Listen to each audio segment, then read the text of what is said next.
Hello grade 9, I hope you are fine and I hope you are doing very well at home. This is Mahmoud. I'm gonna demonstrate for you today lesson 18 vocabulary. Today's lesson is very easy lesson and you know most of these words. I just want to remind you that when we try to guess the meaning of any word, we guess it through these three methods. The first one is context, the second one is structure, and the third one is sound. Context is that we're gonna read the whole context and try to guess the meaning through understanding the whole context. Structure is we're gonna take this word and try to divide it and see if there is any other origins for this word or no.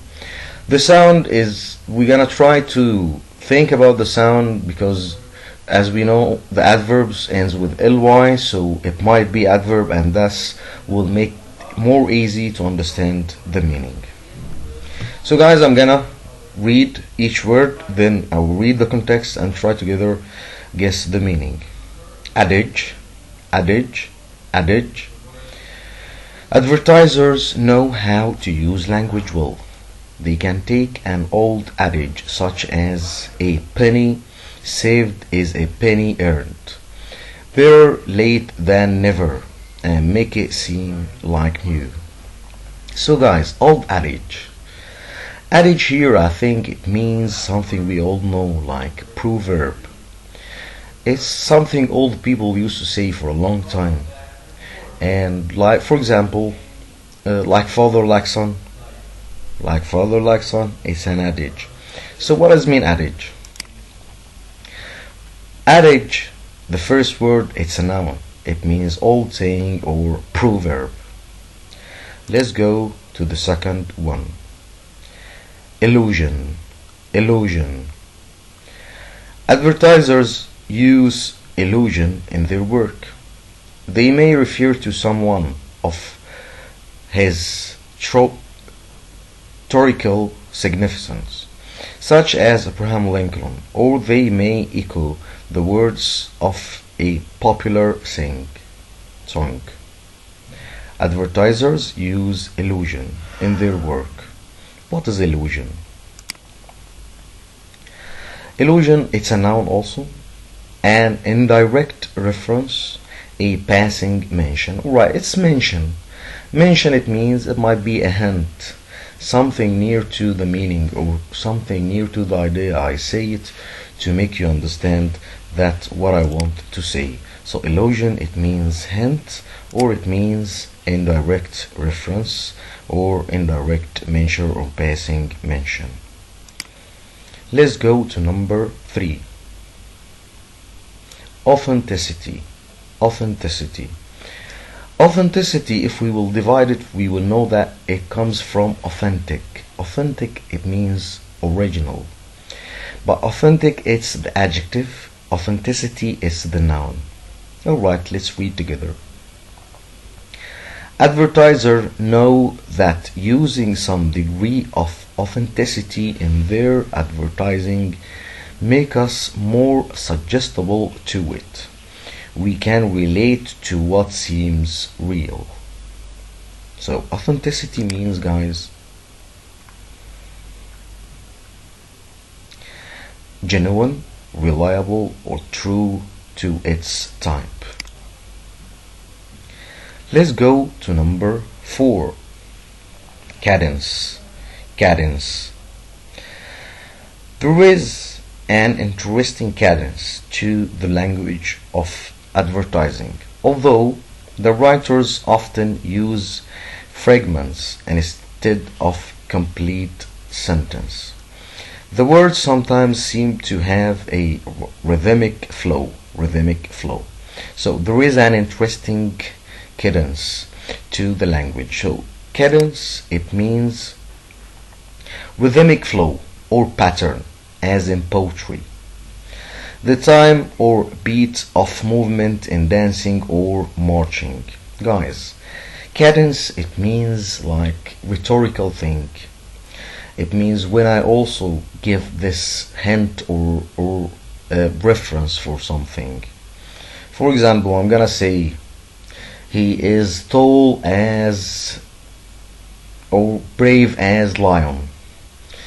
He is strong as tiger.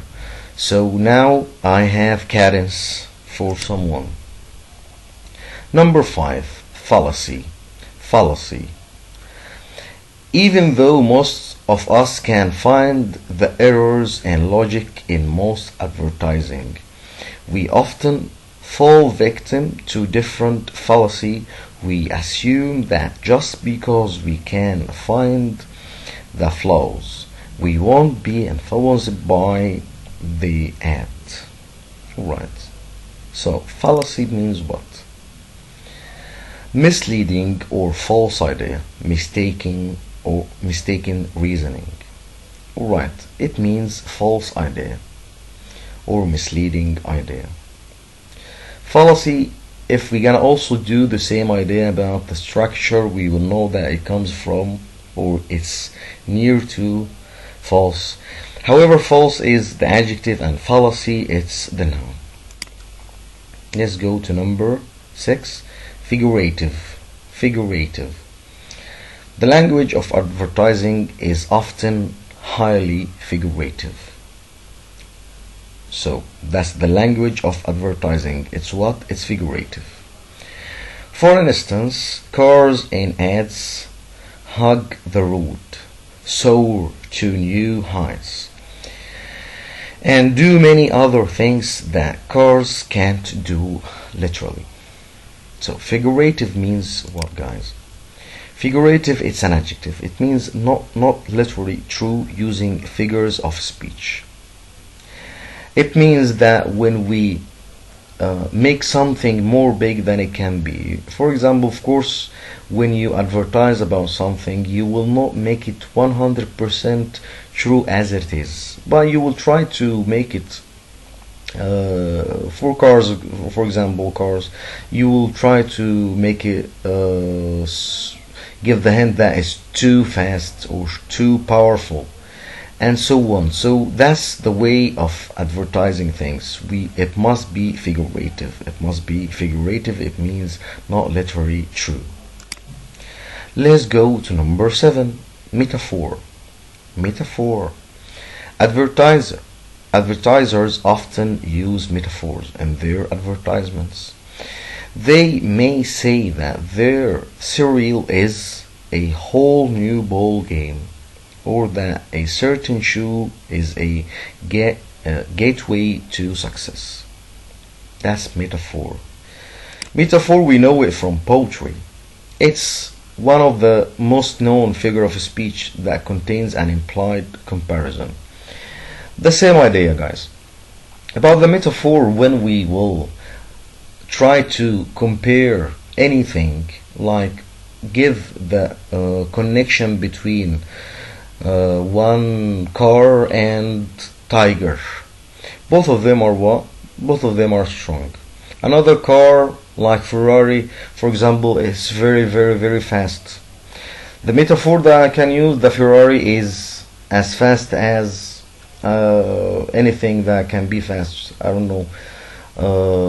Let's say eagle, let's say hawk, and so on. So that's the metaphor. You try to connect something you are advertising to another thing that all the people know it very well. Number 8, simile. Simile. Simile. Advertising often uses the simile. In the world of advertising, it seems that almost any product can be like a breath of fresh air.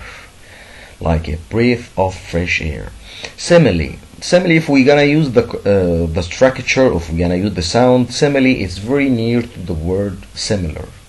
The simile.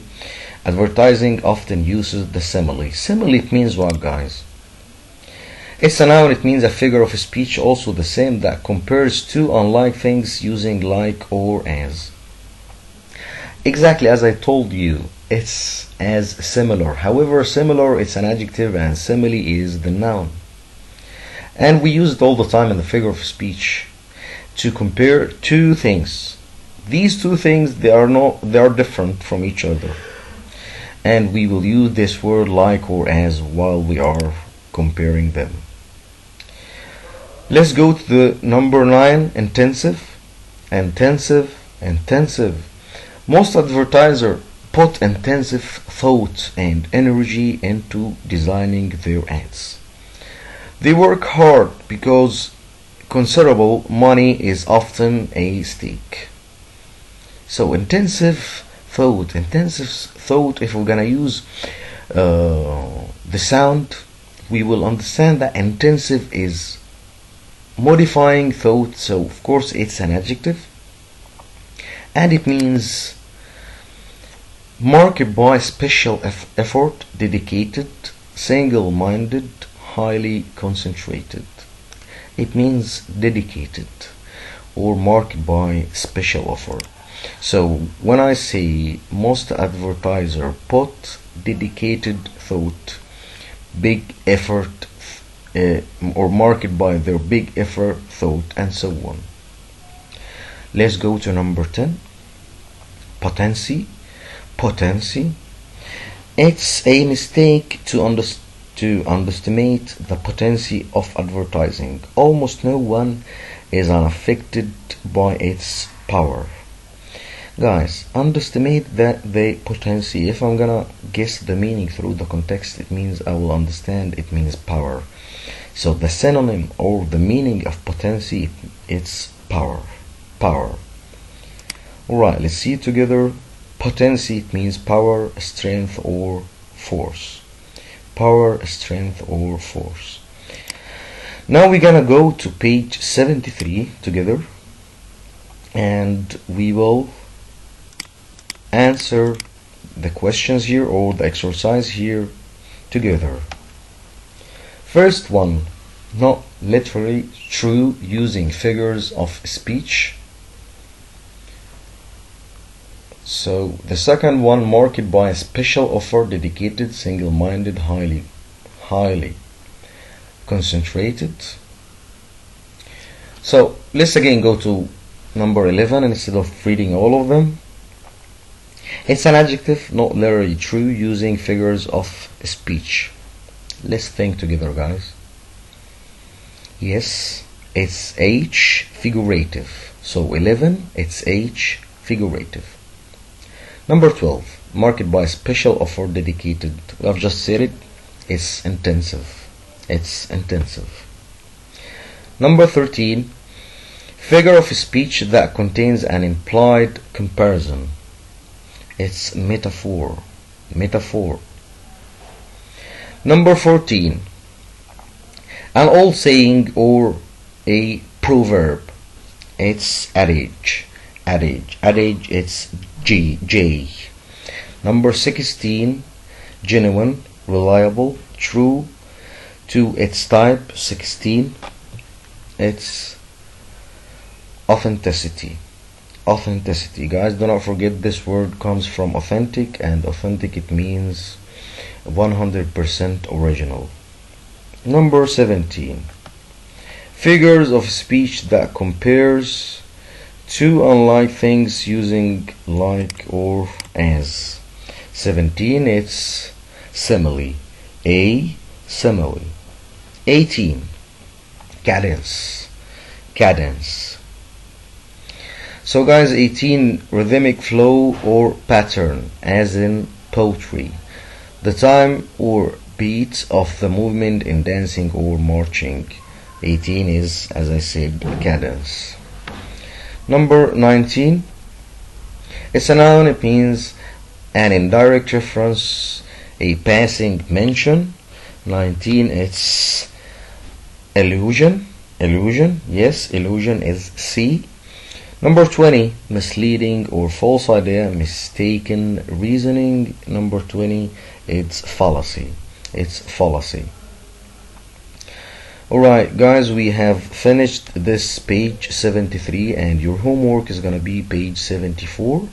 And as we know, we will now try to guess the answers for each context and choose one of these choices. Guys, we miss all of you. We are hope really that you are doing very well at home. Try to study as much as you can.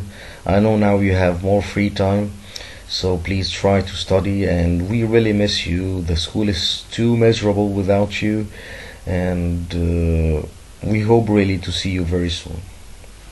Thank you very much, guys, and I hope you are very, very well.